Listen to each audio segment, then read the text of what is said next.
દિવસથી ગાંધીનગર સત્યાગ્રહ છાવણીએ અમે વ્યાયામ શિક્ષકની કાયમી ભરતી માટે બેઠેલા છીએ।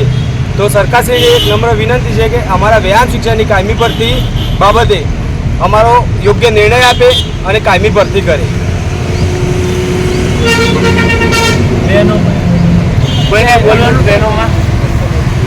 હાલો અસ્મિતાબેન,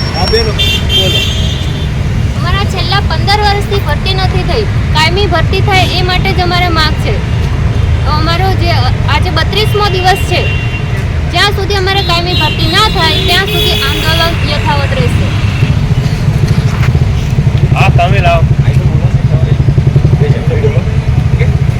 આજે અમારો 32મો દિવસ છે।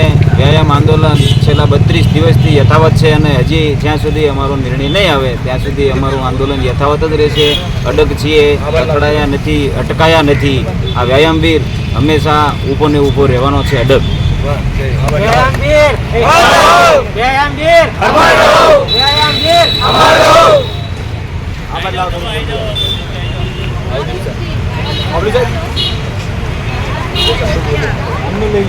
છેલ્લા 32 દિવસથી ખેલ સહાયક આંદોલન ચાલી રહ્યું છે વ્યાયામ શિક્ષકની કાયમી ભરતી કરવા માટે। તો અમારો વહેલી તકે સરકાર નિવાડો લાવે અને વહેલી તકે અમને કહે કે તમને ભરતી કરી દઈશું, જ્યાં સુધી અમે આંદોલન ચાલુ રહેશે અમારું, ના ભરતી કરે ને ત્યાં સુધી।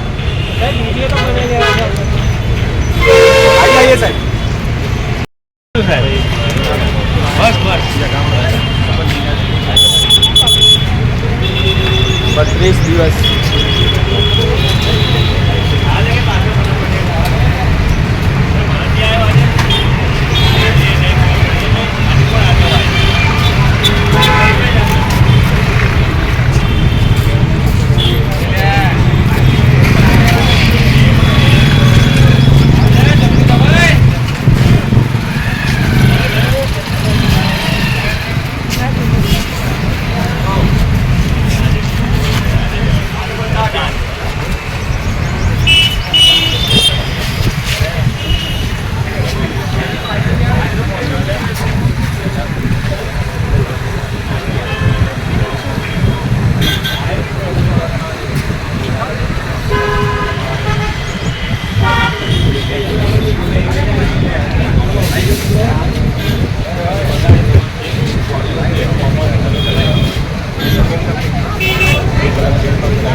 આજના ખેલ સહાયક આંદોલનના 32મા દિવસે વ્યાયામ શિક્ષકોને કન્ટિન્યુ ડિટેન કરવામાં આવે છે।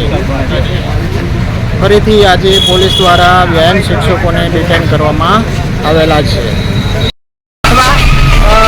ખેલ સહાયક સરકારે અમારી 2023-24માં વ્યાયામ શિક્ષક તરીકે એટલે કે ખેલ સહાયક સેટ પરીક્ષા લીધી હતી। એમાં ગુજરાત સરકારનો આંકડો મંગાયો હતો પૂરા ગુજરાતમાંથી। તો 5075 વેકેન્સી ખાલી હતી।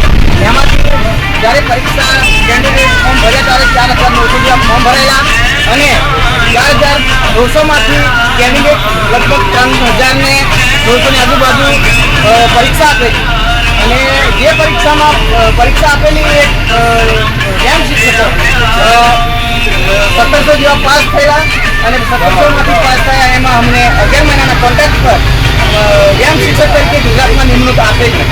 એમાંથી 11 મહિનામાંથી 8 જ મહિના નોકરીમાં રાખ્યા અને તમારો કરાર પૂરો થઈ ગયો એમ કરીને છૂટા કરી દેવામાં આવ્યા। તો અમારી ગુજરાત સરકારની એક જ માંગ છે, આટલી બધી વેકેન્સી ગુજરાતમાં છે તો બાળકો માટે જરાક બાળકોનું સર્વાંગી શિક્ષણ મળી રહે એ માટે ગુજરાતના વ્યાયામ શિક્ષક કાયમી ધોરણે ભરતી કરે એવી અમારી માંગ છે। અને આજે 32મો દિવસ ગાંધીનગર સત્યાગ્રહ છાવણીમાં અમે સતત આટલા દિવસથી આંદોલન કરી રહ્યા છીએ।